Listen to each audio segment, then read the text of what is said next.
মাঝখানটায় দুজন লোক দাঁড়িয়ে কি যেন বলা বলি করছে, কিন্তু হঠাৎ করে লোক দুটো ভ্যানিশ হয়ে যায়। তারপর থেকে আমরা অনেকক্ষণ থেকে আড়ালে আড়ালে পুরো জায়গাটা তল্লাশি করে দেখলাম, কেউ নেই। অগ্নি বলল, হ্যাঁ স্যার, লোকগুলো গেটের সামনে দিয়ে আসেনি, আর আমরা তল্লাশি করে দেখলাম এখানে কোনো গোপন রাস্তা পাইনি। আমি বললাম, আছে আছে, একটা রাস্তা তো আছেই, যেটা আমাদের খালি চোখে ধরা পড়ছে না। এক কাজ করো, জায়গাটা ভালো করে আরেকবার ঘুরে দেখো। ওরা তাই করলো, কিন্তু তেমন সন্দেহজনক কিছুই নেই। তাই ওদের বিদায় দিয়ে আমি বাড়ি ফিরবো। তখনই মনে হলো আরুর দেওয়া কাগজটার কথা। পকেট থেকে কাগজটা হাতে নিয়ে দেখি কিছু চকলেট আর আইসক্রিমের নাম লেখা, যেগুলো আরুর খুব পছন্দের। কাগজটা দেখে মুচকি একটা হাসি দিয়ে দোকান থেকে সবকিছু নিয়ে নিলাম। বাসার দিকে যাব, তখনই দেখি বাড়ির গেট দিয়ে কেউ একজন বেরোচ্ছে। কি ব্যাপার, এখন বাড়ি থেকে কে বাইরে যাচ্ছে? আর বাড়ির গাড়িও তো নিল না, দেখতে হচ্ছে ব্যাপারটা। তাই আইসক্রিম আর চকলেট গুলো বাড়ির কাজের লোককে দিয়ে বললাম আরুর কাছে পৌঁছে দেওয়ার জন্য। চেয়ে দেখি রহিম কাকা অবাক চোখে আমার দিকে তাকিয়ে আছে। বুঝতে পারছি না আমি কি এলিয়েন।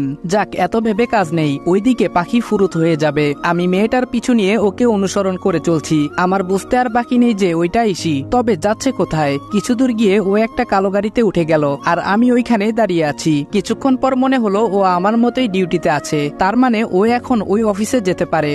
বলেই দৌড়াতে শুরু করলাম। আমি গিয়ে দেখি অফিসের সামনে থেকে একটা গাড়ি চলে গেল, তার মানে আমার সন্দেহ ঠিক। তাই লুকিয়ে লুকিয়ে আমিও ঢুকে গেলাম, কিন্তু ইসিকে কোথাও পেলাম না। কোথায় গেল মেয়েটা? অনেক খুঁজে ও কোথাও না পেয়ে বেরিয়ে এসেছি। অবাক কাণ্ড, আমি বাড়িতে ঢুকে দেখি ইসি বসে আছে সবার সাথে। কখন এলো ও বাড়িতে, আর কিভাবে? আমাকে ঢুকতে দেখে মিস্টার আফজাল আল ইমরান মানে বাবা ডাক দিল।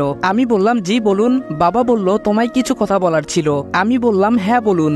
বাসার সবাই এখানে উপস্থিত, এর মধ্যে বাবা আমাকে কি বলতে চায় বুঝতে পারছি না। কোনো কিছু আবার টের পেয়ে গেল না তো? বাবা বলল, শোনো রাজ, তুমি আমাদের এই বাড়িতে থাকো, কিন্তু তুমি কি করো কিছুই আমরা জানি না। তুমি বলো না, তাই আমরা জানতেও চাই না। তবে আমরা মনে করি তুমি খারাপ কিছু করো না, সেই ভরসা আছে, কারণ মিজান কোনো ভুল মানুষের জন্য আবদার করবে না। আমি বললাম, ভরসা রাখতে পারেন। বাবা বলল, তবে আসল কথাটাই বলা হয়নি তো এখনো। আমি বললাম, জি বলুন। বাবা বলল, আর 15 দিন বাদে আমার একমাত্র মেয়ে আরিশফার বিয়ে। আমি চাই এই বিয়েতে তুমি আমাদের সাথে থাকো, হাতে হাতে একটু কাজে সহায়তা করবে। আমি বললাম, আমি এখানে একটা কাজে এসেছি, আমার কাছে সব থেকে বেশি গুরুত্বপূর্ণ আমার কাজ। আশা করি বুঝতে পেরেছেন।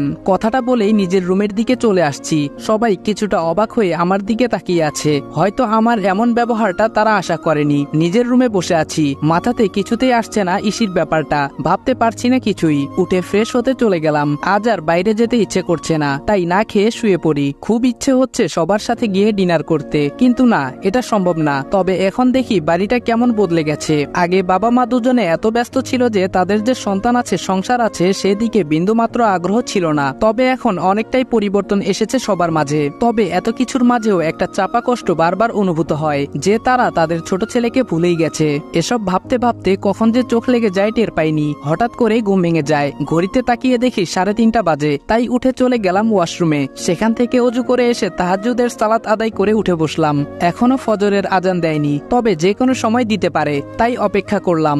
ফজরের নামাজ পড়ে একেবারে ওঠাটাই বেস্ট। নামাজ শেষে নিজের ল্যাপটপটা নিয়ে কাজ করছি, তবে খিদে পেয়েছে প্রচুর। এত সকালে তো কোথাও কোনো দোকানপাট খোলা থাকবে বলে মনে হয় না, তবুও গিয়ে দেখি পাওয়া যায় কিনা।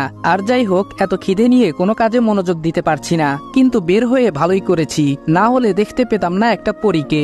সদর দরজা দিয়ে বের হয়ে বাহিরের দিকে যাওয়ার সময় পেছনে তাকাতেই চোখ যায় ইসির বেলকনির দিকে। খুব সুন্দর লাগছে ওকে দেখতে, একদম প্রাকৃতিক সৌন্দর্যের মাঝে ডুবে গেল যেন আমার চোখ। সকাল সকাল মেয়েরা আর যাই হোক মেকআপ করে না, আর তখনই তাদের আসল রূপটা চোখে পড়ার মতো অবস্থা হয়। তবে ভাবছি এত সকালে ও ঘুম থেকে উঠে গেল, কারণ কি? পরক্ষণেই মনে পড়লো ও তো আমার মতোই একজন দায়িত্বপ্রাপ্ত মানুষ, উঠবে নাই বা কেন?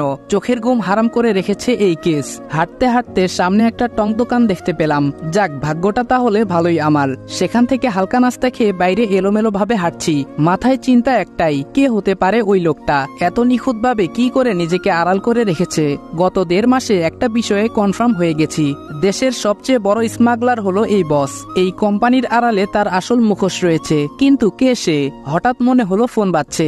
আমি ফোনটা রিসিভ করে বললাম, ওয়েট, আমি এক্ষুনি আসছি। ফোনটা ছিল নীরবের। ওরা কিছু একটা ক্লু পেয়েছে যার জন্য ফোনটা দিল। বাকিটা চলুন গিয়ে দেখি। আমি রুমে প্রবেশ করতেই ওরা চারজন উঠে দাঁড়ালো। আমি বললাম কি পেয়েছো দেখাও। রাতুল আমার দিকে একটা ফাইল এগিয়ে দিল। ফাইলে চোখ বুলিয়ে দেখে আমার মাথা ঘুরতে শুরু করলো। ও মাই গড, তার মানে ওরা এসব এত কমন একটা জায়গাতে রাখতো। অগ্নি বলল লোকটা অনেক চালাক স্যার। আমি বললাম আমাদের ভাবনা চিন্তার বাইরে এর বুদ্ধি। তবে আর বেশি দিন এই বুদ্ধি চলতে দেওয়া যাবে না, অনেক হয়েছে। এখন থেকে আমাদের আরো সিরিয়াস হতে হবে, কারণ এই কেসটা সম্পূর্ণ উল্টো।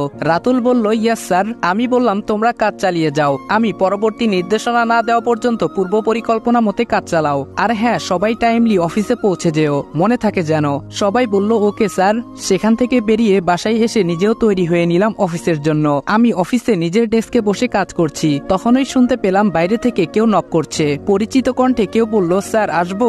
আমি বললাম আসুন। ভেতরে এসে আমায় দেখে কিছুটা চমকে গেল। ঠিক ধরেছেন, এটা ইসি। আমি কিছুটা অবাকের ভান ধরে বললাম